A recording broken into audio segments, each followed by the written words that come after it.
weeraradii isdaba joogga ahaa ee maanta ay Xisbullah ay ka geysatay gudaha Israa'iil kadib gantaalo aysan horey u adeegsan oo gudaha Israa'iil ay ku garaacday.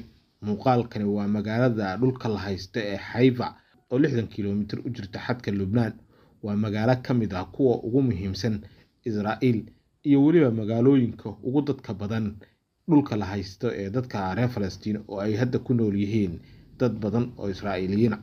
Gantaaladan oo ah nooca ridada dhexe oo ay soo rideen ururka Xisbullah ayaa waxaa lagu magacaabaa Fadi 1 iyo 2, waxayna awood u leeyihiin in ay ka gudbaan nidaamka difaaca Israa'iil iyagoo weliba khasaare kala duwan dhaliyay oo u geystay Yuhuudda.